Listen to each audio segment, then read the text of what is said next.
आमच्या सर्वांचे हृदय सम्राट स्वर्गीय अमोल भैया गल्दर अमर रहे, अमर रहे, अमर रहे, अमर रहे, अमोल भैया अमर रहे, अमोल भैया अमर रहे, अमोल भैया अमर रहे. काम करा आता एकत्रित फोटो असतात सगळे बसले रवीजी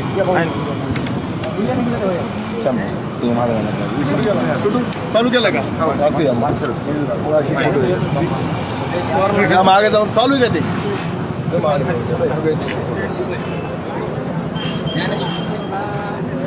रमणी क्या कॉर्नर क्या कॉर्नर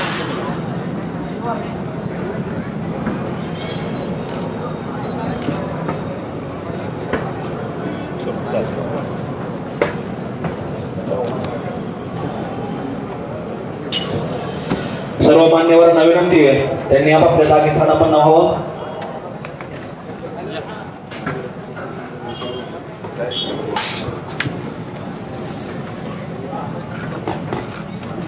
कार्यक्रमाचे मान्यवर आमच्या सर्वांचे मार्गदर्शक बीड जिल्हा वकील संघाचे माजी अध्यक्ष आमचे मोठे बंधू मान्य मंगेश भाऊ पोकळे, मान्य रमेश भाऊ पोकळे, चंद्रकांत आप्पा नवले, सचिन भैया मुळूक, राहुलजी वाईकर, अशोक सुपवसे, शैलेश गल्दर, रवी शिंदे, आनंद शिंदे, रुपेश शिंदे, रमेश इंगोले, शिवराज माने आणि स्वर्गीय अमोल गल्दर युवा मंचचे अध्यक्ष मान्य स्वप्नील भाई गल्दर या सर्वांचं सर्व मान्यवरांचं मी शब्दसुमनाने हार्दिक स्वागत करतो. सर्व मान्यवरांना विनंती आहे की त्यांनी आपला वेळातला वेळ काढून संभाजी महाराजांच्या विचाराचा त्यांच्या चरित्राचा जागर इथं व्हावा यासाठी लांबून इथं आलेले आपल्या विनंतीला मान देऊन आलेत त्यांचा आपण इथं सत्कार करणार आहोत. आजचे व्याख्यानकर्ते माननीय खंडूजी डोईफोडे यांचा सत्कार करण्याची मी सर्व मान्यवरांना विनंती करतो.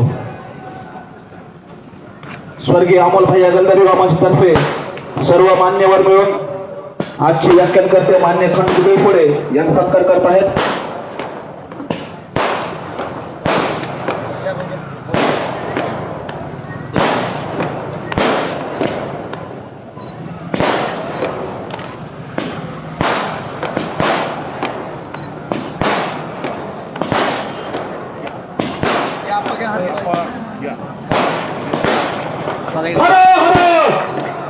छत्रपती शिवाजी महाराज की, छत्रपती संभाजी महाराज की, अमोल भैया.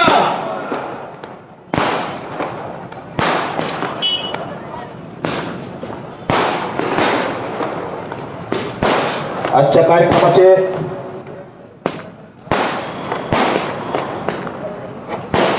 प्रमुख आकर्षण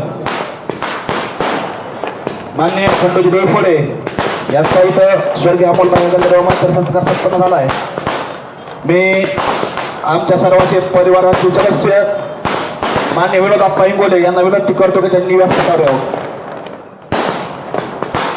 अखिल भारतीय मराठा महासंघाचे जिल्हाध्यक्ष मान्य विनोद आप्पा इंगोले यांना विनंती करतो की स्टेजवर यावं.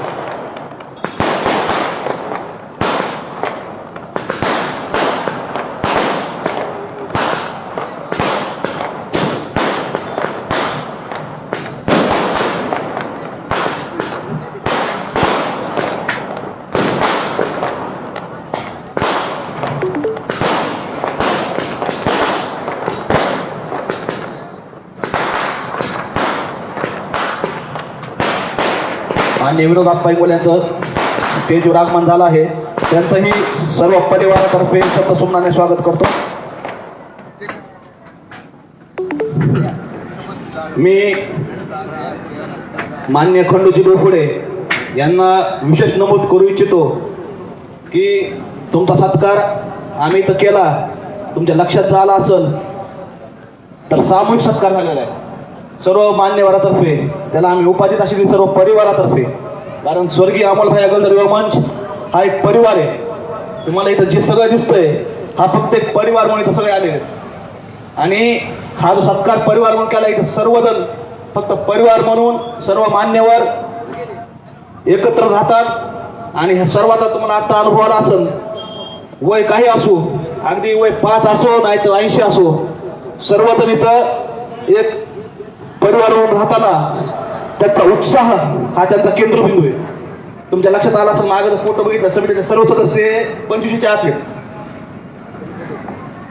25च्या आतल्या मुलांनी हे कार्यक्रमाचं नियोजन केलंय आणि त्यामुळंच आमच्या सर्वांची विनंती आहे की त्यांनीही तुम्हाला जे निवडलंय की त्यांच्यासारखे तरुण तडफदार व्यक्तिमत्व आणि तसेच विचार तुम्ही मांडताल या अपेक्षेने निवडलंय. आणि मी तुम्हाला विनंती करतो की तसंच तरुण तडफदार व्यक्तिमत्व संभाजी महाराज तुम्ही आपल्यासमोर मांडावं की जेणेकरून छत्रपती संभाजी महाराज चरित्र सर्व युवकांच्या बरोबर राहील. मी माननीय खंडोजी देवपुरे यांना विनंती करतो की त्यांनी विचार मांडायला सुरुवात करावी.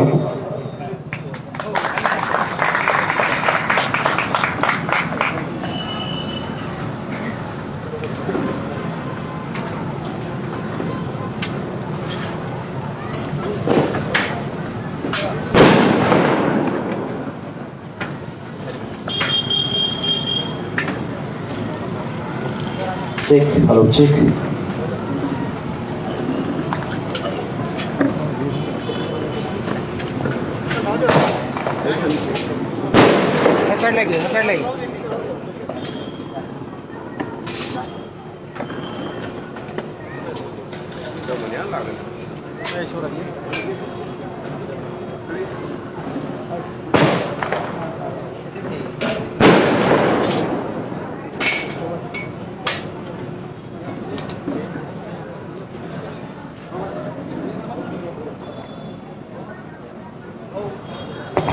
स्वर्गीय अमोल भैया गलदर युवा मंच आयोजित हा देखना शंभू जन्मोत्सव सोहळा पाहिला आणि मन अगदी भारावून गेलं.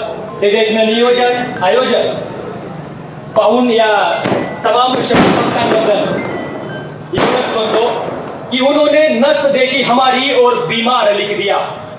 उन्होंने नस देखी हमारी और बीमार लिख दिया. हमने रोग पूछा उनसे, अरे हमने रोग पूछा उनसे तो भव्य से प्यार लिख दिया. कर्जदार रहेंगे हम उस वैद्य के, कर्जदार रहेंगे हम उस वैद्य के जिसने दवा में छत्रपति संभाजी महाराज का नाम लिख दिया, जिसने दवा में छत्रपति संभाजी महाराज का नाम लिख दिया. खरं तर मी नेहमी सांगतो की आजकाल असं म्हणतात जिथं मस्तक टेकवावं अशा नमस्कारांच्या जागा हल्ली खूप कमी चालले. पण ज्यांचं नाव ऐकताच हे आमचं मस्तक नतमस्तक झाल्याशिवाय राहत नाही त्या राष्ट्रमाता राजमाता जिजाऊ माँसाहेब.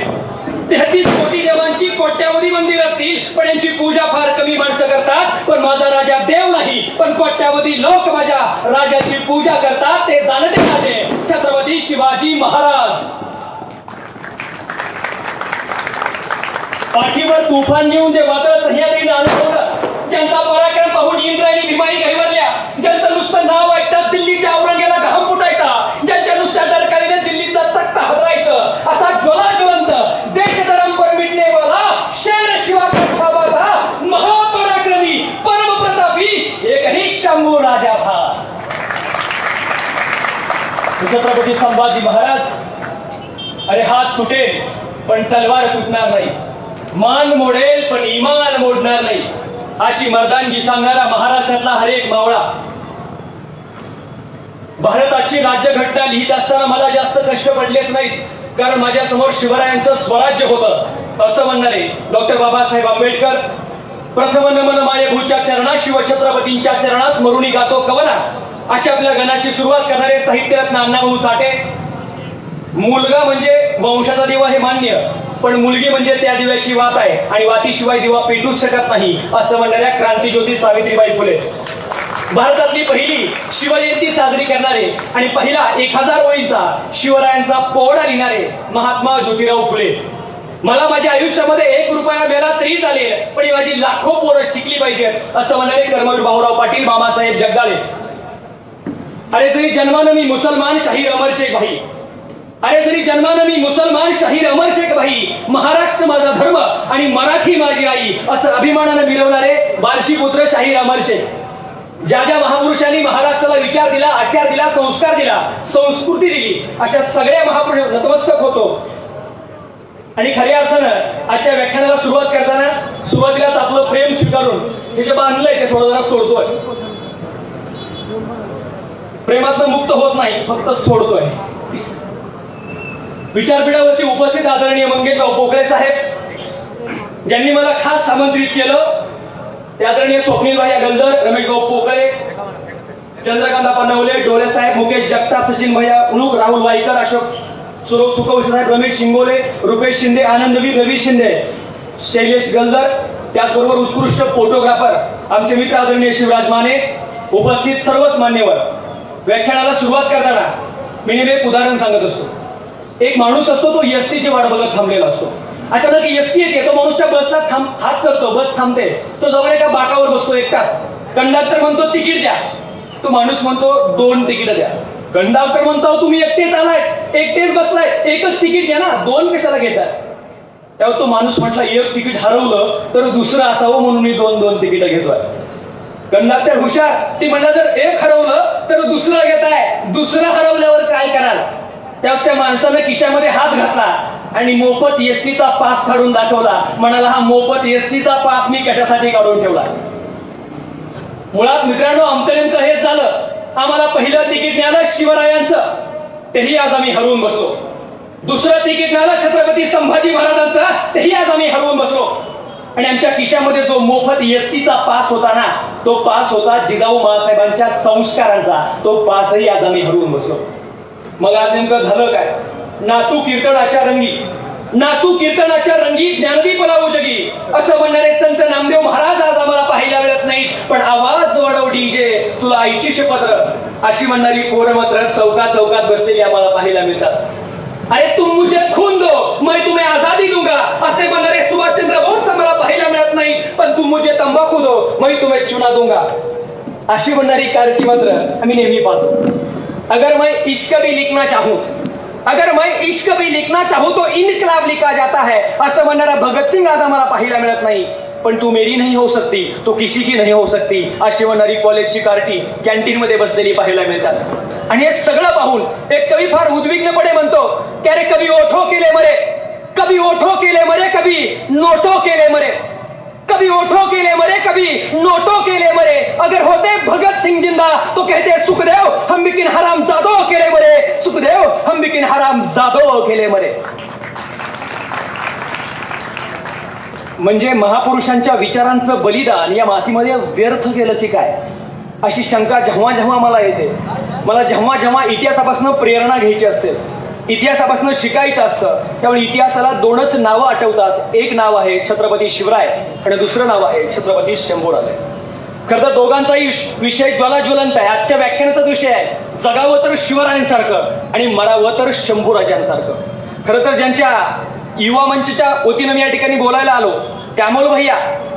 गाडीतून येत असताना एका टपरीवरती मला अमोल भैयांचा फोटो दिसला. मला प्रश्न पडला की सर्वसामान्यांसाठी झटणारा हा माणूस आज जर असता तर आणखीन एक वेगळं चित्र बघायला मिळालं असतं. सर्वप्रथम बीडमध्ये रेल्वे सुरू झाली पाहिजे, सरकारी हॉस्पिटल आलं पाहिजे, यासाठी झटणारा आणि आंदोलन करणारा आपला माणूस, त्यांच्याही चरणी मी नतमस्तक होतो. आज बुद्ध जयंती, त्यांच्या देखील शुभेच्छा तुम्हा सगळ्यांना देतो. आणि पहिलाच प्रश्न या ठिकाणी आहे की छत्रपती संभाजी महाराजांच्या जयंतीच्या निमित्तानं आयोजित व्याख्यानमालेमध्ये खंडू डोफळे नेमका काय बोलणार आहेत? खरं तर मी काय बोलणार आहे आणि इथं बोलून गेल्यानंतर जे शिल्लक राहील ते खरं भाषण असतं. नाहीतर मी बोलून जाईल आणि गेल्यानंतर काय कोण आलं होतं नाव पण माहित नाही, गाव पण माहित नाही. माझं नाव गाव विसरलं तरी चालेल, सुरुवातीला सांगतो. पण जो विचार मी आज पेरणार आहे तो विसरून कधीच चालणार नाही. कारण या मातीमध्ये प्राचार्य शिवाजीराव भोसले असं म्हणतात की इतिहासाचा आंधळा अभिमान हा एक शाप आहे, इतिहासाचं घोर अज्ञान हा एक अपराध आहे, तर इतिहासाचं यथार्थ ज्ञान ही एक वैचारिक आवश्यकता आहे. आणि म्हणून ही वैचारिक आवश्यकता पेरत असताना, शंभू जयंतीच्या निमित्तानं बोलत असताना 14 मे 1657 रोजचा दिवस उजाडला. सईबाईंना सुईनी कक्षामध्ये घेऊन गेल्या, रडल्याचा आवाज आला आणि सईबाई म्हटल्या जगदंबे. शिवरायांच्या चेहऱ्यावरती आनंद झाला, जिजाऊ माँसाहेबांच्या चेहऱ्यावरती आनंद झाला, तोफा दणाणल्या, पुरंदरवरती सगळीकडे आनंदी आनंद साजरा झाला. आणि औरंगजेबाची उत्तरेकडं स्वतःच्या बापाला कैद करा जाणारी पावलं थबकली आणि औरंगजेब म्हटला क्या हुआ, एखेर धावतच आला, म्हटला शिवाजी को बेटा हुआ. आणि सरदिशी औरंगाच्या अंगावर काटा फुटला. औरंगजेब म्हटला अरे एक शिवाजी सहन होत नाही, आता 2-2 शिवाजी कसे सहन करायचे. आणि खरंच होतं ते औरंग्याचं. पण दुर्दैव इथं आहे की 2-3 दिवसापूर्वी ओबीसी नावाचा कोणतरी बीबीसी इथं येऊन त्या औरंगजेबाच्या कबरीवर चादर काय घालतो, फुलं काय घालतो. मला त्याला एवढंच सांगायचंय, बाबा ओबीसी, ज्यांच्यावर तू चादरी हातरतोय ना, त्या औरंगजेबाच्या डोक्यावरला किमांश आमच्या शंभूराजांनी आणि त्याच्या छावणीवरचा कळस आमच्या मर्दमावळ्यांनी काढून घेतला होता. आणि अशा ज्वलंत तेजस्वी छाव्याचा इतिहास सांगताना सुरुवातीला एवढंच सांगतो, बुलंद सह्याद्रीच्या अंगाखांद्यावर देव मस्तकी धरून अवघा हल्लकल्लोळ करणारा वादळ म्हणजे छत्रपती शिवाजी महाराज. तर या महाराष्ट्राच्या मुखातून अष्टप्रहार काढणारा महामंत्र म्हणजे छत्रपती संभाजी महाराज. पराक्रमाच्या वारूवर स्वार होऊन यौवनी पापछाना तुडवणारा काळ म्हणजे छत्रपती शिवाजी महाराज. तर स्वदेश आणि स्वधर्माची स्वतःचा प्राण अर्पण करणारा छावा म्हणजे छत्रपती संभाजी महाराज. अरे जगायचं कसं हे शिकवणारा वाघ म्हणजे शिवाजी महाराज, तर मरायचं कसं हे शिकवणारा छावा म्हणजे छत्रपती संभाजी महाराज. पण याच महाराष्ट्रामध्ये एक काळ असा होता की ज्या काळामध्ये आम्हाला विचारलं गेलं संभाजीराजे कसे होते, लगे आम्ही सांगितलं संभाजी रगेल आणि रंगेल होते, विषय संपला.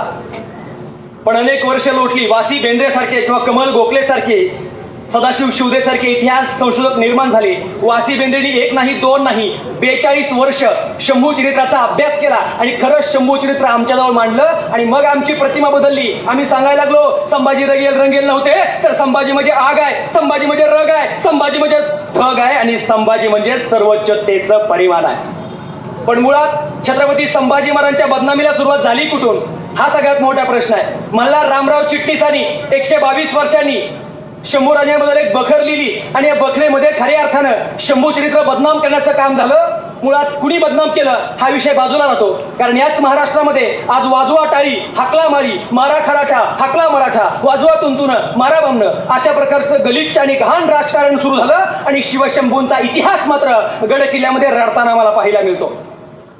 आणि हा इतिहास पुन्हा हसवायचा असेल तर खरंच शंभूचरित्र कळणं गरजेचं आहे. आम्हाला सांगितलं गेलं छत्रपती संभाजीराजे गोदावरीला भेटायला म्हणे कुठं खाली, किल्ल्याच्या खाली यायचे रायगडावरनं रातोरात. अहो साधा नियम होता गड किल्ल्याचा की दिवस मावळला की दरवाजे बंद, दिवस उघडल्यावर दरवाजे उघडायचे. मग संभाजीराजे रातोरात खाली भेटायला कसे येत असतील. दुसरे मराठी साहित्यातील कवी आहेत बी, त्यांनी एक कविता लिहिली, लोक त्याला कमळ बुरुज म्हणती, नर नारी जण पवळा तयाचा अजूनही गाती. तो बुरुज कुठं आहे म्हणतो, पन्हाळ्याच्या पायथ्याशी.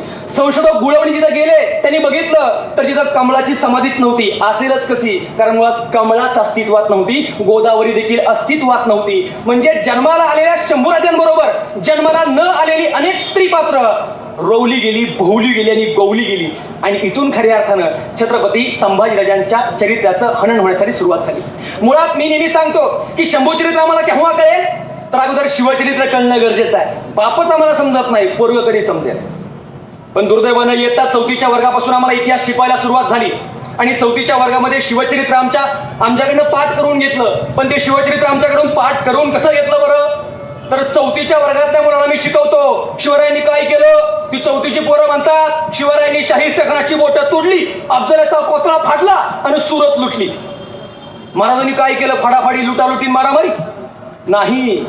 हे आम्हाला काहीतरी कळणं गरजेचं आहे की जोपर्यंत आम्हाला छत्रपती शिवरायांची ढाल आणि तलवारीच्या पाठीमागची विलक्षण बुद्धिमत्ता कळत नाही ना, तोपर्यंत परिवर्तन होणार नाही.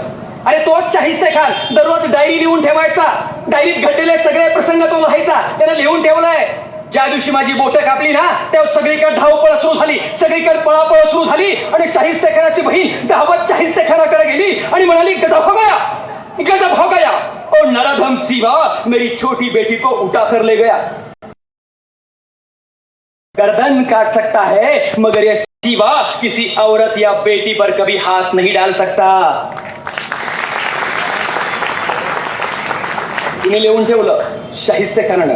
म्हणूनच प्रबोधनकार ठाकरे असं म्हणतात, बाबांनो तुमच्या चंद्रावर देखील डाग असेल, बाबांनो तुमच्या चंद्रावरती देखील डाग असेल, पण शिवरायांच्या चारित्र्यावर एकही डाग नाही. जर छत्रपती शंभूराजांना हे सगळं माहिती असेल आणि पुत्र कुणाचा आहे तर शिवरायांचा आहे, मग संस्कारी असेल, विचारशील असेल, चारित्र्यवान असेल, नक्कीच असेल. पण या महाराष्ट्राच्या मातीमध्ये मी नेहमीच सांगतो की रणांगणावर सांडलेलं रक्त पावसाच्या एका सरीनिशी वाहून जातं, पण बखरकारांनी, कादंबरीकारांनी आणि नाटककारांनी लिहिलेला खोटा इतिहास अनेक पिढ्यांचा जीव घेत असतो. खरं तर शंभूराजांचा संघर्ष कुठून सुरुवात झाला, शंभूराजांना जन्म दिला, आई दिली, नियतीनं आई दिली, पण आईला दूध दिलं नाही. सईबाईंना बाळंतीणचा एक वेगळा रोग झाला आणि दूध मात्र दिलं नाही. उभा राहिल्या जिजाऊ माँसाहेब दाराऊ गाडीला बोलवून घेतलं. खरं तर दाराऊ गाडीचं अगोदरचं मूल मृत्युमुखी पडलं होतं आणि असा धर्म म्हणायचा की जर अगोदरचं मूल मेलं असेल तर त्या आईचं दूध अपवित्र मानलं जायचं. पण जिजाऊ माँसाहेबांनी धर्माला लाथ मारली आणि सांगितलं दाराऊ गाडे ह्याच दूध आई बनतील. दाराऊ गाडी दूध आई बनल्या खऱ्या, पण नियतीनं दुसरा डाव टाकला आणि वयाच्या दुसऱ्या वर्षी शंभूराजांच्या आईचं दुःखद निधन झालं. म्हणजे मी तुम्हाला नेहमीच सांगतो की आईच्या दुधापासून सुरू झालेला संघर्ष मृत्यूच्या शेवटच्या श्वासापर्यंत टिकवून ठेवणारा जगाच्या इतिहासातील पहिला राजा शंभू छत्रपती. हे आम्हाला कळणं गरजेचं आहे. पण मी नेहमीच सांगतो की या महाराष्ट्रामध्ये वयाच्या 16व्या वर्षी ज्ञानेश्वरी लिहिणारे संत ज्ञानेश्वर आमच्याकडून तोंडपाठ करून घेतले. पण वयाच्या फक्त 14व्या वर्षी संस्कृतमधनं बुधभूषणम हा ग्रंथ लिहिणारे छत्रपती संभाजी महाराज आमच्याकडून तोंडपाठून करून का घेतले नाही. आम्हाला सांगितलं शंभूराजांचे मित्र कवी कलश होते. मला मान्य आहे शंभूराजांचे मित्र कवी कलश होते, पण मृत्यूशेवर असताना पाणी मागत असताना पाणी घेऊन धावला तो रायप्पा महार मात्र आम्हाला का सांगितला गेला नाही. आम्हाला सांगितलं कंस मामा शिकवला, शकुनी मामा शिकवला, पण स्वतःचा भाचा राजा झालेला असतानाही स्वराज्य महत्वाचं मानून शंभूराजांच्या पाठीशी खंबीरपणे उभा राहणारा हंबीर मामा आम्हाला काय शिकवला नाही हे आम्हाला कळणं गरजेचं आहे. आम्ही वेगळ्याच गोष्टीमध्ये गुंतू नये. मी नेहमी सांगतो की आम्ही जर या मातीमध्ये संस्कार पेरला तर संस्कार उभेल. शिवरायांनी जिजाऊ माँसाहेबांनी या मातीमध्ये संस्कार पेरलाय. आज तुम्ही आम्ही काय पेरतो. मी नेहमी एक उदाहरण सांगत असतो बघा. मध्यंतरी एसटी मधून प्रवास करताना माझ्या साईडला एक आजोबा बसले. गाडी एका ठिकाणी 5 मिनिटं थांबली. आजोबा म्हटले बाळा जरा खिडकीत बसू दे, जरा उचमलतंय. मी म्हटलं ठीक आहे आजोबा बसा खिडकीत. आजोबा खिडकीत बसले, पण नुसतं बसले नाही.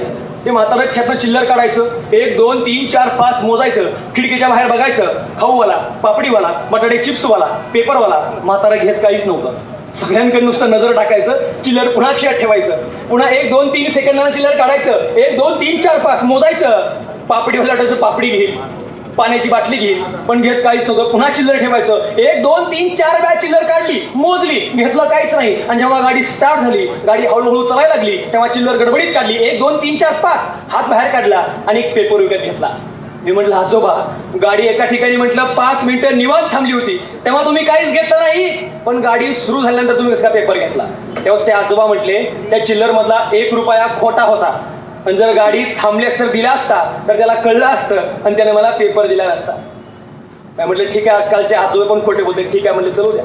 गाडी सुरू झाली, गाडी पळायला लागली. आजोबांनी पेपर उघडला, वाचायला सुरुवात केली. पहिली बातमी, दुसरी बातमी. आजोबा मध्येच मोठ्यानं हसले. मी मला आता काय झालं, कॅटरिंगला मुलगा दिला झाला ठीक आहे. ते म्हटले नाही पेपरवाल्यानं कालचा पेपर दिलाय म्हणले. आणि म्हणून मी सांगतो की जर या मातीमध्ये आम्ही संस्कार पेरला तर संस्कार उगवेल. ह्या मातीचा नियमच तो आहे. आम्ही सगळी शेतकऱ्यांची मुलं आहे. पण तुम्हाला प्रश्न विचारायचा आहे, जर आम्ही शेतामध्ये ज्वारी पेरली तर काय उगवून येईल. ज्वारी का गहू येईल. ज्वारीच ह्या मातीचा एक संस्कार आहे, जे पेरेल तेच उगवतं. संस्कार पेरला तर संस्कार उगवेल. शिवछत्रपतींनी संस्कार पेरला, संस्कारच उगवला. पण या महाराष्ट्रामध्ये नाटककारांनी, कादंबरीकारांनी जे दाखवलं ते आम्हाला खरं वाटायला लागलं. राम गणेश गडकरी राजसन्यास नावाचं नाटक लिहिलं. आता त्यांनी कुणाचा संदर्भ देऊन लिहिलं हे मी सांगणार नाही, पण जे लिहिलं ते कुठेतरी सांगितलं पाहिजे. त्यांनी राजसन्यास नाटक लिहिलं. नाटकात छत्रपती संभाजी महाराजची एंट्री दारूचा ग्लास घेऊन दाखवली. बरं कशावरून संदर्भ घेतला, इंग्लंडच्या का पत्रामधून. तर इंग्लंडच्या पत्रामध्ये शंभूराजांनी 2 बॅलर दारू मागवली होती, पण ती दारू प्यायची नव्हती. ती तोफे दारू गोळा वेगळा होता, पण यांनी कदाचित लिहिताना घेतली असावी, त्यामुळं जरा थोडी गफलत झाली. आणि याच महाराष्ट्रामध्ये खोटा इतिहास कसा पेरला गेला. छत्रपती संभाजी महाराजांचं उद्यान पुण्यामध्ये आहे. नाव आहे छत्रपती संभाजी महाराज उद्यान आणि आतमध्ये पुतळा राम गणेश गडकरीचा. मी हैराण झालो. मी म्हटलं प्रभू रामचंद्राचं मंदिर असेल तर आतमध्ये मूर्ती कोणाची पाहिजे, प्रभू रामचंद्रांची पाहिजे. हनुमानाचं मंदिर आहे, आतमध्ये मूर्ती हनुमानाची पाहिजे. विठ्ठलाचं मंदिर आहे, आतमध्ये विठ्ठलाची मूर्ती पाहिजे. इथं कसं वेगळंच आहे. म्हटलं नाव छत्रपती संभाजी महाराज उद्यान, मूर्तीकडे गडकरींची, यांनी बदनामी केली त्यांची. मुळात हे आता आमच्या मावळ्यांना कळलं आणि त्यांनी खरा इतिहास जगासमोर मांडला. आता तिथे छत्रपती संभाजी महाराजांची मूर्ती उभा करण्याचं धाडस इथल्या मावळ्यांनी दाखवलंय, म्हणून परिवर्तन होईल. दुसरी गोष्ट, ज्या छत्रपती संभाजी महाराजच्या नावानं बिड्या ऐकल्या काही जणांनी वाढले आणि विरोध मात्र केला नाही. आम्ही आपलं शांत विकता तर विकू द्या. आता मावळ्यांनी वाचायला सुरुवात केली, नवा इतिहास आला आणि संभाजी बिडीची साबळी बिडी झाली. पण त्याबद्दल मला एवढंच म्हणायचं की आजही माझ्या महाराष्ट्रामध्ये मराठी अस्मितेच्या नावानं पोकळ तुताऱ्या फुकल्या जातात. आजही छत्रपती शिवाजी महाराज आणि संभाजी महाराजांच्या नावानं बिड्या विकल्या जातात. अरे त्यांना दोष द्यायचा तरी कुणी? त्यांना दोष द्यायचा तरी कुणी? ते तर बिड्या विक्या आहेत. पण ज्यांनी निषेध व्यक्त करायचा ते तर पक्के बिड्या फुगे आहेत. ज्यांनी निषेध व्यक्त करायचा ते तर पक्के बिड्या फुगे आहेत. आणि म्हणून आपण निषेध व्यक्त करायचा असेल तर खरं शिवचरित्र, खरं शंभूचरित्र कळणं काळाची गरज आहे. एकदा छत्रपती शिवाजी महाराज आणि मिर्झाराजे जयसिंग यांच्यामध्ये तहाची बोलणी सुरू झाली आणि तिकडं पुरंदरचा किल्ला जिंकणार म्हणून दिलेर खान पुरंदरच्या किल्ल्यावर चाल करून गेला होता. आणि पुरंदरच्या किल्ल्यावर उभा होता मुरारबाजी. मुरारनं शर्त केली, युद्ध पेटलं, तलवारीवर तलवारी पडायला लागल्या आणि दिलेरनं तो पराक्रम पाहिला, ती तळपणारी तलवार पाहिली, ते शौर्य पाहिलं, ते धाडस पाहिलं आणि युद्ध थांबवलं. आणि दिलेर म्हटलं, अरे रुक मुरार, अरे थांब मुरार, एक ना एक दिवस हा किल्ला मी घेईनच, पण तू कशाला मरतो? तू माझ्याकडे, मी तुला वतन देतो. तसा आमचा मुरारबाजी म्हणाला, अरे दिलेर आम्हा मराठ्यांना आणि शिवबांना वक्त बेईमान झाला असेल. अरे दिलेर आम्हा मराठ्यांना आणि शिवबांना वक्त बेईमान झाला असेल, पण लक्षात ठेव दिलेर, आम्ही मराठे रक्ताला कधीच बेईमान होत नसतो. आम्ही मराठे रक्ताला कधीच बेईमान होत नसतो. मराठ्यांचा इतिहास हा रक्ताला बेईमान न होणाऱ्या माणसांचा इतिहास आहे. पण सुरुवातीला सांगतो, मराठा ही फक्त जात नाही, तो लढणाऱ्यांचा धर्म आहे. माझी तर मराठ्याची व्याख्या अशी आहे, जे राष्ट्रासाठी लढतात ते मराठे, जे देशासाठी मरतात ते मराठे, बाकी सगळे सराठे, बाकी सगळे खराठे. कारण शिवछत्रपतींच्या स्वराज्यामध्ये ताळीमाळी महार मांग कुंभार डोंबार मुसलमान ही सगळी माणसं एकत्र आली आणि त्यांनी स्वराज्य उभं केलं. पण याच महाराष्ट्राच्या मातीमध्ये आज कोण कुणाचं भंगवंत करायला लागले, कोण कुणावर चादरी घालायला लागले, हे सगळं बघितलं की वाटतं पुन्हा एकदा शंभूचरित्र, पुन्हा एकदा शिवचरित्र डोक्यावर घेऊन नाचणं नाही, डोक्यात घालणं गरजेचं आहे. मला आदरणीय स्वप्नील भाईंचं कौतुक यासाठी आहे की सगळी तरुण पोरं आहेत, ह्यांना वाटलं नसेल शंभू जयंती आले, मला मोठा पुण्याचा 1-2 डीजे बोलवावे लावावे, चला जास्त गर्दी आली असते. अजून लाईट शो, फॅशन शो, कुठं काय असतं की ते नवीन नवीन. पण त्यांना कदाचित माहिती असेल की या महाराष्ट्रामध्ये महापुरुषांच्या जयंत्या नाचून नाही तर पुस्तकं वाचून साजऱ्या करणं गरजेचं आहे, तर परिवर्तन होईल. आणि मग याच पुरंदरच्या तहामध्ये 23 किल्ले शिवरायांना द्यावं लागले आणि स्वतःच्या पोटचं पोरग ओलीस ठेवावं लागलं. कधी कधी न राहून मला प्रश्न पडतो, माझ्या आमदारकीनंतर माझंच पोरग आमदार झालं पाहिजे, माझ्या खासदारकीनंतर माझंच पोरग खासदार झालं पाहिजे, माझ्या मंत्रिपदानंतर, माझ्या मुख्यमंत्री पदानंतर माझंच पोरग झालं पाहिजे, असे म्हणणारे आजचे उढारी कुठं आणि स्वराज्यासाठी स्वतःचं पोरग ओलीस ठेवणारे छत्रपती शिवराय कुठं? हे मला कळणं गरजेचं आहे. न राहून दुसरा मला प्रश्न पडतो, छत्रपती शिवाजी महाराजांच्या काळामध्ये तुम्ही आम्ही जर असतो तर आम्ही काय केलं असतं? आम्ही आमच्या पप्पांना सांगितलं असतं, हे बघा पप्पा, बाबा, डॅडी, तुम्ही काय इकडे शिवबाकडे येऊ नका, आत्ताच सत्ता आली आहे, कधी जाईल सांगता येत नाही, तुम्ही आपला औरंगजेबाची चाकरी करा, उद्या कुणाचं का सरकार येईना, उद्या कुणाचं का गव्हर्नमेंट येईना, आपलं घर मात्र सुरक्षित असलं पाहिजे. आणि म्हणून शिवछत्रपतींच्या काळामध्ये निष्ठा जिवंत होत्या. या पुरंदरच्या तहामध्ये मिर्झाराजांनी शंभूराजांना एक हत्ती भेट दिला आणि विचारलं, शंभूराजे, हा हत्ती तुम्ही रायगड किल्ल्यावर कसा घेऊन जाणार? तसे शंभूराजे म्हणाले, मिर्झाराजे, हा हत्ती आम्ही एक ना एक दिवस रायगड किल्ल्यावर घेऊन जाऊ, कारण तो चालतो, पण आमच्या आबासाहेबांचे 23 किल्ले तुम्ही दिल्लीला तिकडे कसं घेऊन जाऊ ते अगोदर आम्हाला सांगा. अरे तलवार एक धारी तर माझा शंभूराजा दुधारी होता, तलवार एक धारी तर माझा शंभूराजा दुधारी होता. अरे लाखाला भारी माझा एक ताज सर्जा शिवपुत्र शंभूराजा होता, लाखाला भारी माझा एक ताज सर्जा शिवपुत्र शंभूराजा होता.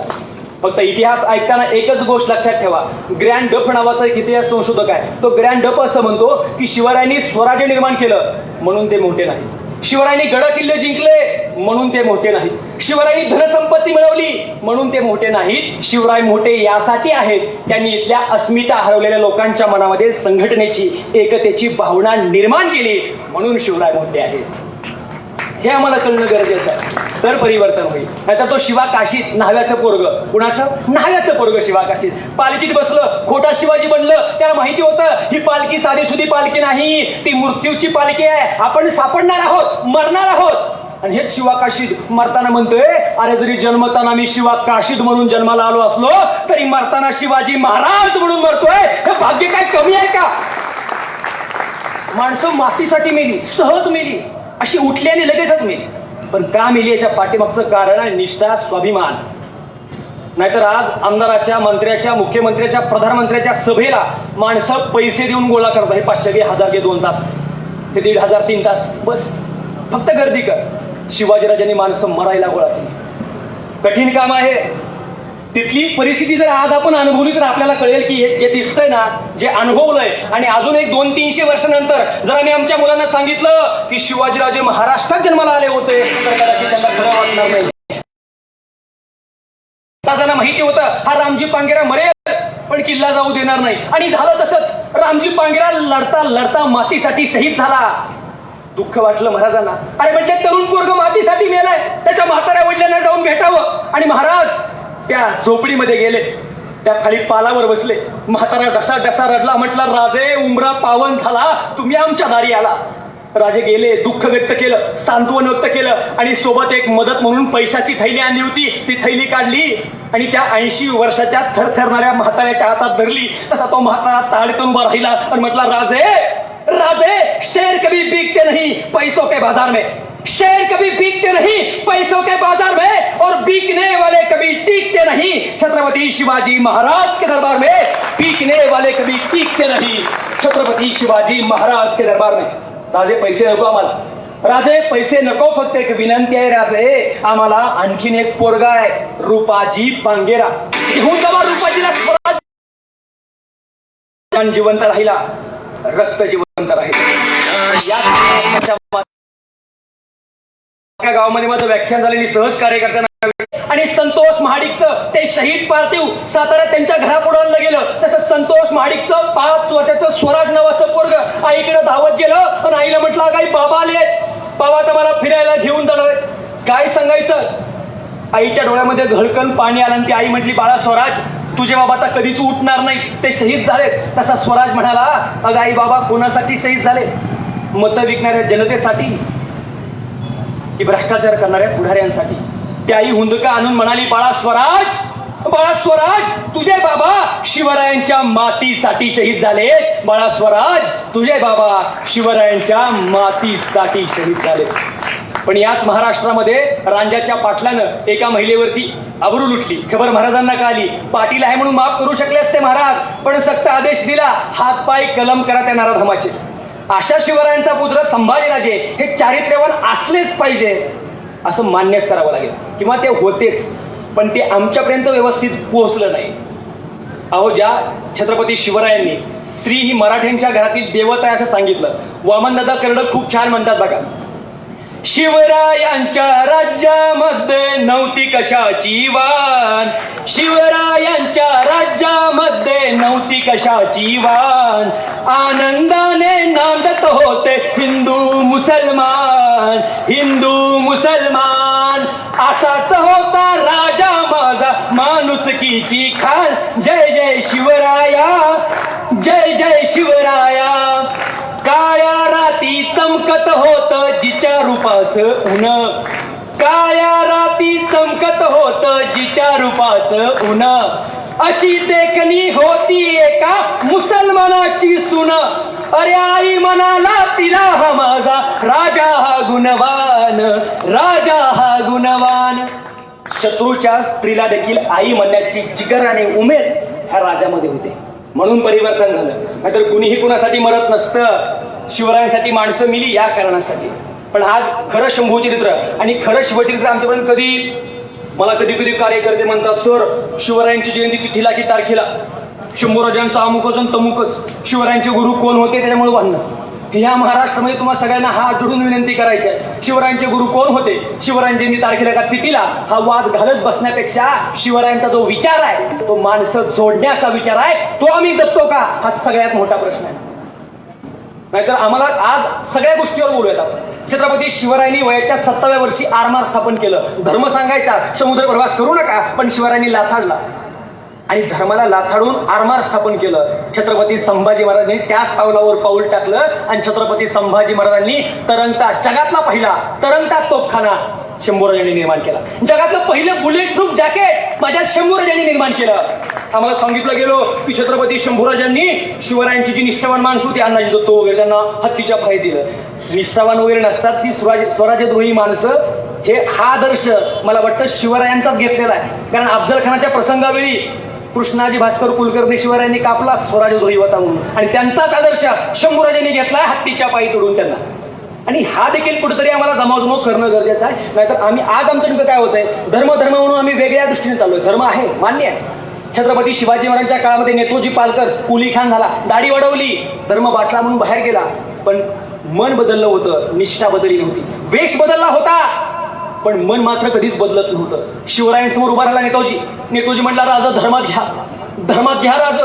तसे धर्म मात्र म्हटले, नाही राजे, धर्म वाटेल, धर्मात घेता येणार नाही. तसा कडाडला जाणता राजा, जो धर्म माणसांना माणसात घेतो तो खरा धर्म, जो धर्म माणसांना माणसापासून तोडतो तो अधर्म. जगाच्या इतिहासात धर्माची इतकी सुंदर व्याख्या आजपर्यंत मी कधीच पाहिली नाही. हाच आदर्श घेतला शंभूराजांनी. हरसूलचे गंगाधर कुलकर्णी बलात्कारानं बाटले मुसलमान झाले, आणि कवी कलश म्हणाले, राजे धर्मात घ्यावं लागेल, आणि हरसूलच्या गंगाधर कुलकर्ण्यांना पुन्हा धर्मात घेतलं. मला तुम्हाला एकच विनंती करायची आहे, सत्तास्थानामध्ये प्रबळ असलेला बाजीराव पेशवा मस्तानी पासून एक मुलगा झाला, आणि मस्तानी पासून झालेल्या मुलाला त्याला धर्मात घेता आलं नाही. शंभूराजांचं जे हे कार्य आहे ना, ते असं तोडून बघणं गरजेचं आहे, तर आम्हाला कळेल तत्कालीन काळामध्ये धर्म निष्ठा ह्या सगळ्या गोष्टी स्वीकारूनही मला वाटतं छत्रपती शिवरायांनी पंचांग सुधारण्यासाठी कर्णकौस्तुभ नावाचा ग्रंथ लिहिला. भाषा सुधारायला, म्हणजे मराठी भाषा आपण म्हणतो, मराठी भाषा जगली पाहिजे, आंदोलन वगैरे मोठी. शिवराय नसते ना तर मराठी पाहायला मिळाली नसती. शिवरायांच्या काळामध्ये पत्रव्यवहारामध्ये फारसी भाषा प्रचंड वाढली होती. सगळे फारसी पत्रव्यवहार, सगळे फारसी. शिवरायांनी रघुनाथ पंडितांना बोलवून घेतलं आणि मराठी राज्यव्यवहार कोशाची निर्मिती केली. कुठलंही क्षेत्र घ्या, कुठलंही, शिवरायांचं शंभूराजांचं कार्य तिथं आम्हाला पाहायला मिळतं. हो, फक्त आम्ही आज काय घेतो, आम्हाला अफजल खान फाटला हे सांगितलं, पण त्या अफजल खानच्या लढाईमध्ये काही मराठी सैनिक देखील मृत्युमुखी पडले होते. त्यांच्यासाठी शिवरायांनी एक GR काढलाय. आता आम्ही बघतो अनेक जवान शहीद होतात, त्यांच्या घरच्यांना काय मिळतं, पण शिवरायांनी GR काढला. त्यात सांगितलं शिवरायांनी की जया सभासदांना बकरीमध्ये नोंद करून ठेवलंय. सभासद म्हणतात, ज्या बायकास मूल नाही अशा बायकास निम्मे वेतन देणे. 350 वर्षापूर्वी शिवरायांनी पेन्शन नावाची योजना या देशामध्ये सर्वप्रथम राबवली होती. हे मात्र आम्हाला का शिकवलं नाही, हे शिकवणं गरजेचं होतं. जेम्स टेगलस नावाचा एक इतिहास संशोधक आहे. हा जेम्स टेगलस इंग्लंडमधनं भारतामध्ये आला, भारतामधनं तो महाराष्ट्रामध्ये आला, महाराष्ट्रामध्ये रायगड किल्ल्यावर गेला. तो करायचा काय, तर शिवरायांची समाधी शोधण्याचा प्रयत्न केला, पण समाधी काही सापडली नाही. तोच जेम्स टेगलस इंग्लंडमध्ये गेला, टाइम्स ऑफ इंडिया त्याने एक लेख लिहिला, आणि लेखात सांगितलं मी रायगड किल्ल्यावर गेलो पण शिवरायांची समाधी काही सापडली नाही. तोच टाइम्स ऑफ इंडिया भारतामध्ये आला, महाराष्ट्रामध्ये आला. तिथं एका मावळ्यानं वाचला, तो म्हणला, रे शिवरायांच्या अस्सल मावळे आपण. तो जेम्स टेगलस कुठला, कोण, आपण समाधी शोधू. सवंगड्याला सोबत घेतला, रायगड किल्ला गाठला. 1 नाही 2 नाही 3 दिवस मुक्काम केला आणि शिवरायांची अस्सल समाधी शोधून काढली. त्या माणसाचं नाव आहे महात्मा ज्योतिबा फुले समाज माळी. तरी आम्ही जातीपातीबद्दल संघर्षाचं बोलतो. डॉक्टर बाबासाहेब आंबेडकरांचं घ्या, त्यांचं भाषण ऐकून एक कार्यकर्ता बाबासाहेबांना भेटायला गेला. म्हटलं, बाबासाहेब आजपासून मी तुमचा पूर्ण वेळ कार्यकर्ता घ्या म्हटला सामील करून. त्यांना बरं वाटायला पाहिजे, तो फुकटचा कार्यकर्ता मिळते. बाबासाहेब त्याला म्हणाले, अरे अगोदर पोटा पाण्याचा प्रश्न मिटव, कारण उपाशी पोटी बनलेला कार्यकर्ता हा लाचार कार्यकर्ता बनतो. हे जे फुले शाहू आंबेडकरांचा जो विचार आहे तो शाश्वत विचार आहे, तो शिवरायांचाच विचार आहे. पण या महाराष्ट्रामध्ये आज फक्त मी म्हणतो तेच खरं, ते म्हणतात ते खोटं, एवढ्याच कारणांसाठी इतिहासाची प्रचंड मोडतोड झालेली आहे.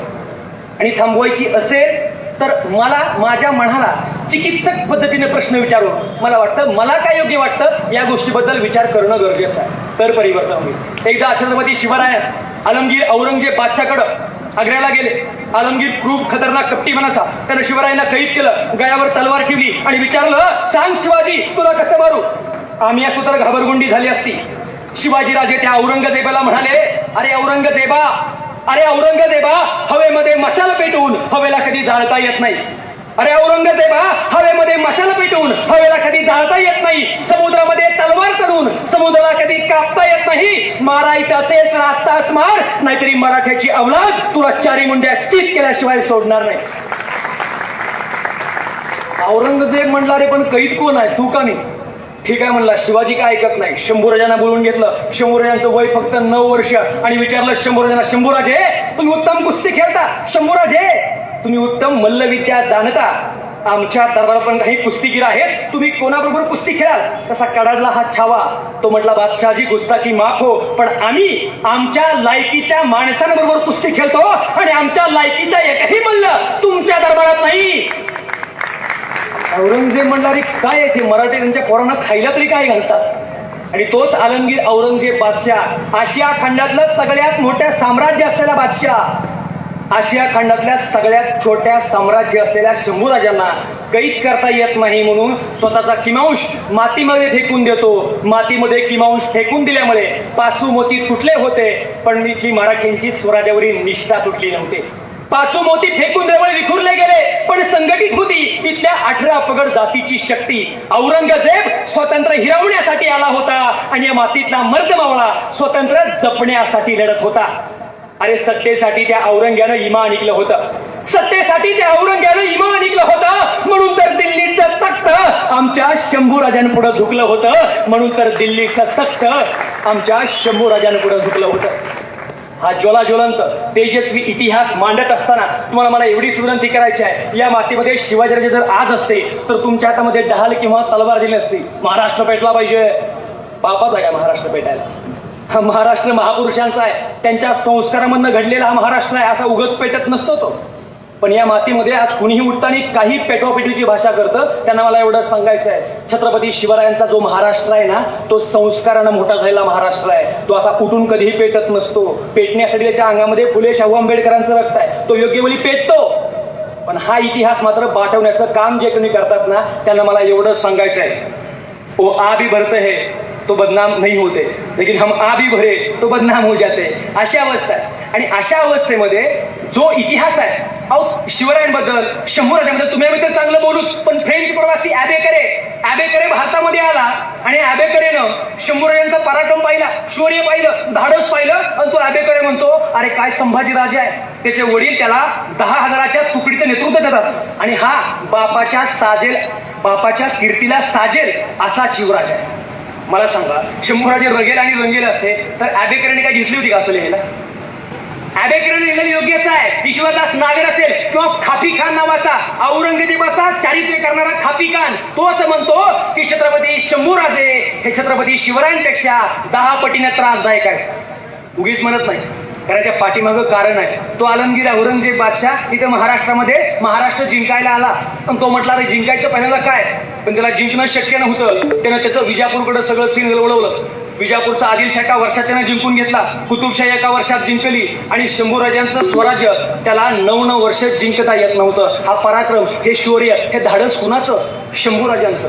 पण आम्ही बदनाम करण्याचं काम केलं. या मातीमध्ये खरे शंभूचे पेटवायचं असेल तर तुम्हाला एवढंच सांगतो, औरंगजेबानं शहाबुद्दीन खानला बोलवून घेतलं आणि शहाबुद्दीन खानला औरंगजेब म्हटला, शहाबुद्दीन एक फतेह दे, फक्त एक विजय दे. इथल्या सैनिकांच्या मनामध्ये मला आत्मविश्वास निर्माण करायचा आहे, एकच विजय दे. तसा शहाबुद्दीन खान म्हटला, बादशाहजी नाशिक जिल्ह्यातला दिंडोरी तालुक्यातला वणीजवळ असलेला रामसेज किल्ला, फक्त 350 मराठे, ना तोफा ना दारुगोळा ना शिबंदी, फक्त 350 मराठे. तो म्हणला ठीक आहे, तुला किती सैनिक पाहिजे? शहाबुद्दीन खान म्हणला 20,000 द्या. 20,000 विरुद्ध 350 मराठे.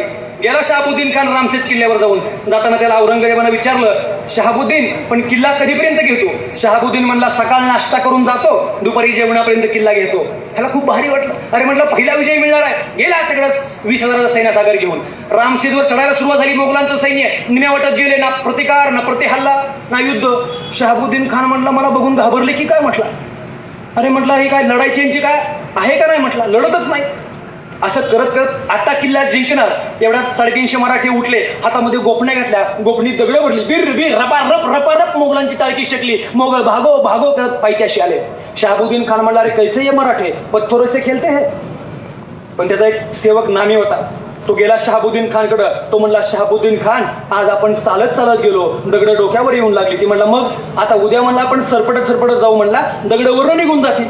शहाबुद्दीन खान म्हणला चांगली नामी कल्पना आहे. 20,000 सैन्य पुन्हा सरपट किल्ल्यावर जायला लागलं. मराठ्यांनी प्रतिकार केला नाही, प्रतिहल्ला केला नाही, पण रात्रभर जागून त्यांनी मोठमोठ्या शिळा वरी किल्ल्यावर नेल्या होत्या. मोगलांचं सैन्य मध्यावर आलं की दिल्या शिळा खाली फेकून चेंदा मेंदा रेंदा करून शिळ्या मोगलांचं सैन्य घेऊन खाली मोगल भागो करत आले. शहाबुद्दीन खान एकदम चिडला. त्याने महाबत खानला बोलवून घेतलं. महाबत खान तोफखाना प्रमुख, त्यानं सांगितलं की तोफ आहे. तो म्हणला 30 तोफ आहेत, लावा म्हणला रामसेज किल्ल्यावर. सगळ्या तोफा लावल्या आणि उद्या सकाळी बत्ती द्या निश्चित होती. तेव्हा रात्री 100 मराठे गडकिल्ल्याच्या खाली आले आणि त्या शहाबुद्दीन खानच्या छावणीमध्ये सपासप वार सुरू केलं. शहाबुद्दीन जागा झाला, म्हणला रे क्या हुआ? तो म्हणला हुजूर मराठे. ती मला कुठे गेले हुजूर? अरे मग आलते कशाला? माहित नाही हुजूर, फक्त आले, कापाकापी केली, निघून गेले. ठीक आहे म्हणला. उद्या ज्याला सकाळ झाली, दिवस उगवला, तोफेला वाद देणार. एवढ्यात रामसेज किल्ल्यावरनं धडाम दिसणे एक मोठा आवाज झाला आणि एक भली मोठी तोप गोळा त्या शहाबुद्दीन खानच्या पायथ्या जवळ येऊन पडला. ती शहाबुद्दीन खान म्हणला, महाबत खान इथं राव. महाबत खान आला. अरे तू तर म्हणला होता ना यांच्याकडे तोफा नाही, तोफा आल्या कुठून? महाबत खान म्हणला, हुजूर मी तुम्हाला म्हणलं होतं तोफा नाही, पण मी असं कुठं म्हणलं मराठ्यांना डोकं नाही. अवय मराठे खूप चतुर आहेत. त्यांनी मोठमोठी लाकडं कापून आणलेत, त्याला आतमधनं जनावरांचं कातडं लावले. त्यांची एक तोफ तुमच्या 10 तोफेला भारी आहे हुजूर. ती म्हणला सगळं खरं आहे, तोफा नव्हत्या निर्माण केल्या, पण दारू गोळा तोफा आणल्या कुठून? ते म्हणला, हुजूर मग रात्रीचा हल्ला कशासाठी होता? की आपलाच तोफ गोळा आहे म्हणला हुजूर. हा रामसेज किल्ला 1 नाही 2 नाही 5.5 वर्ष लढवत ठेवला इथल्या मर्द मराठ्यांनी. मित्रांनो, त्या रामसेज किल्ल्याच्या ज्या किल्लेदाराचं नाव सुद्धा इतिहासात नोंद नाही. कोण रामाजी पवार म्हणतो, म्हणजे ज्याची नावाची अपेक्षा कधीच केली नाही, पण आज शिवरायांच्या समुद्रातलं स्मारक आम्हीच बांधणार हे नुसतं सांगायला कोट्यवधी रुपये खर्च केलेत, अजून स्मारक तयार नाही. सरकारी योजनेतनं गरीबाला घर मिळतं आणि गरीबाला घर मीच दिलं म्हणून पेपरच्या पहिल्या पानावर लाखो रुपयाची जाहिरात. पण राजे, तुम्ही लाख मोलाचं स्वराज्य आम्हाला दिलं, पण 1ही रुपयाची कुठे जाहिरात केली नाही. शिवराय मोठे ठरतात ना ते या कारणासाठी. शिवाजीराजे म्हणायचे, माझा 1 गडकोट इथल्या मर्दमावळ्यांनी 1 वर्ष लढवला तर माझे 350 म्हणजे 360 गड किल्ले जिंकायला औरंगजेबाला किती वर्ष आयुष्य घ्यावं लागेल? पण माझ्या शंभूराजांचा 1 गडकोट रामसेज सारखा घ्यायला औरंगजेबाला 5.5 वर्ष लागतात. 360 गुणिले 5.5 वर्ष औरंगजेबाला किती आयुष्य घ्यावं लागलं असतं, किती जन्म घ्यावं लागलं असतं. पण या महाराष्ट्रामध्ये फक्त तुम्हाला पराक्रम शौर्य सांगितलं, ढाल तलवार सांगितली, पण ढाल तलवारीच्या पाठीमागं असलेली विलक्षण बुद्धिमत्ता मात्र कधीच सांगितली नाही. छत्रपती शंभूराजांनी इंग्रजांच्या पाठीवर एक झपका दिला, सांगितलंय मुंबई बोल कितला येतो. 14,000 पगोड्याला व्यवहार ठरला, मुंबई विकत घेणारच. पण मोगलांचं प्रचंड मोठं आत्मबल आलं आणि इथला व्यवहार ठप्प झाला. छत्रपती शंभूराजांनी जर मुंबई विकत घेतली असती तर इंग्रजांनी या देशावर 150 वर्ष राज्य केलं नसतं. पण इतिहासामध्ये जर तरा महत्व नसतं, पण शंभूराजांचा पराक्रम अद्वितीय होता हे मात्र खरं आहे. औरंगजेबाचा पुत्र अकबर हिंदुस्थान पडलाय, पण भीक मागत संरक्षण मागत कुठे आला? महाराष्ट्रामध्ये शंभूराजांपुढे. शंभूराजांनी त्याला एक स्वतःचा गळ्यातला सोन्याचा कंठा काढला आणि त्याला भेट दिला. तो नादान, त्याने काय केलं, तो भेटी दिलेला कंठा त्याच्या रखेलीला भेट दिला. शंभूराजांना कळालं तुम्ही दिलेला कंठा त्या अकबरानं त्याच्या नर्तकीला भेट दिलाय. प्रचंड राग आला, प्रचंड संताप झाला शंभूराजांना आणि त्यांनी अकबराच्या सगळ्या सोयी सुविधा बंद करून टाकल्या आणि सांगितलं, मी तर चारित्र्यवान आहेच, पण माझे मित्र देखील चारित्र्यवानच असले पाहिजे, हा शंभूराजांचा आग्रह होता. हे आम्हाला कळणं गरजेचं आहे. पण आज काय झालं माहितीये का, आज प्रचंड वेदनासाठी होतात की शंभूराजे मातीसाठी मेले. पण आज आम्ही मातीसाठी काय करतो? मध्यंतरी सिंधुताई सपकाळांना मी भेटलो, आज माई आपल्यात नाही. मी माईंना म्हणालो, माई मी महाराष्ट्रावर व्याख्यानं करत फिरतो, तुम्ही असा एक विचार द्या जो विचार मी महाराष्ट्राला लिहून सांगेन. माईंना खूप भारी वाटलं. माई म्हटलं, बाळा बस. आम्ही दोघंही खाली बसलो, माईंनी गप्पा मारल्या, माईंनी चहा सांगितला, आम्ही चहा घेतला, गप्पा झाल्या, दोघेही उठून उभा राहिलो. पण माझ्या ब्रँडेड जीन्सला थोडी माती लागली होती, ती माती मी झटकली. तशी माईंनी माझ्या पाठीवर एक थाप टाकीन सांगितलं, बाळा तू इथली मातीच घेऊन जाऊ शकत नाही, माझा विचार काय घेऊन जाणार आहे.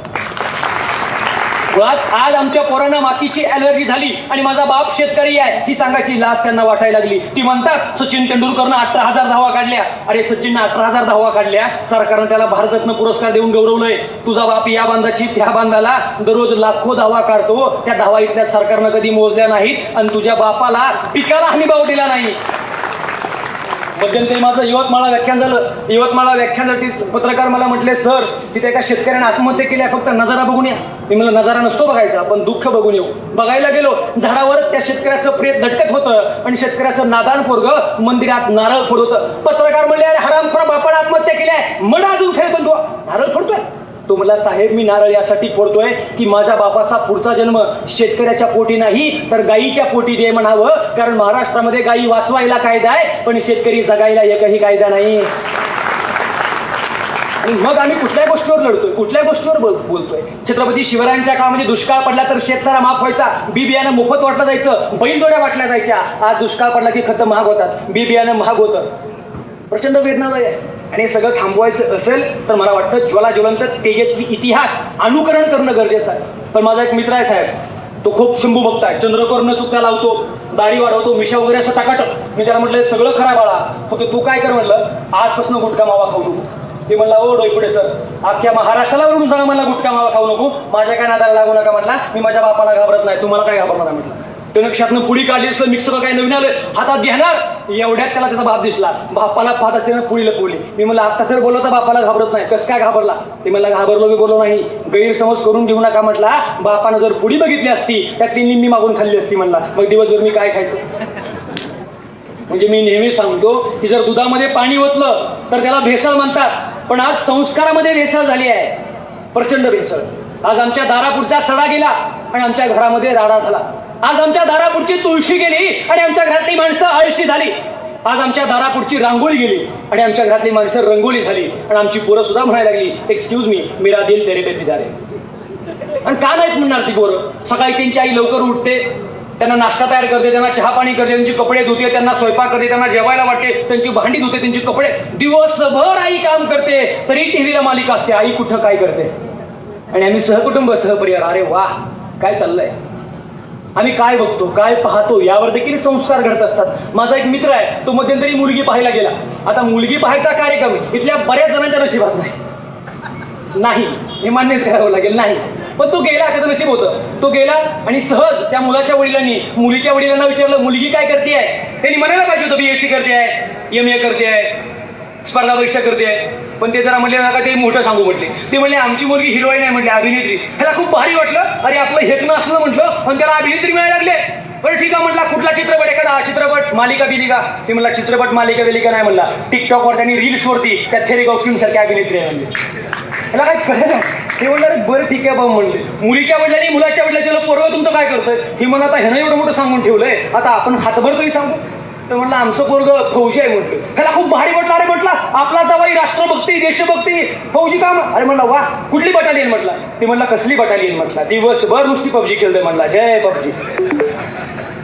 आणि अशा वातावरणामध्ये फक्त इतिहास ऐकायचा नाही, इतिहास इथे सांगून मी जाईल, अंगावर काटा फुटेल, छाती स्वाभिमानानं फुगेल, पण परिवर्तन नको. परिवर्तनाचं बोलत नाही. मला इथल्या सगळ्या कार्यकर्त्यांना हात जोडून विनंती करायची आहे. आजचा सुवर्ण दिवस आहे, शंभूराजांच्या जयंतीच्या निमित्तानं हा कार्यक्रम घेतला. आज बुद्ध जयंती देखील आहे. तुम्हाला सगळ्यांना एकच विनंती करतो, तुम्ही खरे शिवशंभूभक्त असाल ना तर आज इथं एकच प्रार्थना करा, एकच शपथ घ्या, मी कुठल्याही प्रकारचं व्यसन करणार नाही, पोळी तंबाखू खाणार नाही. आता मी जर म्हणलं हात वरी करा, कोण खातंय का, तर कुणीच खाणार नाही. तिथले 100% व्यसनमुक्त आहे, सगळे व्यसनमुक्त आहे. पण तरी पण स्वतःच्या मनाला विचारा, मी खात असेल तर आजपासून शपथ घ्या, मी गुटखा मावा खाणार नाही. आणि जर वर्षभर शपथ पाळली तर आपल्या कुठल्या तरी एखाद्या माणसाने मी वर्षभर खाणार नाही, आणि वर्षभर त्यानं पाळली शिवराज दादा, तर सगळ्यात मोठा सत्कार पुढच्या वर्षी स्वप्नील भैया त्याचा इथं करा, ती खरी शंभू जयंती. आमचं बदल जरा वेगळं सुरू आहे. आम्ही फक्त म्हणजे अनुकरण नको आहे मला, आम्ही फक्त मिरवतो घेऊन. पण मिरवायचं बंद करूयात आणि आता कुठेतरी आत्मसन्मानानं जगूयात. शिवरायांचा राज्याभिषेक झाला 6 जून 1674.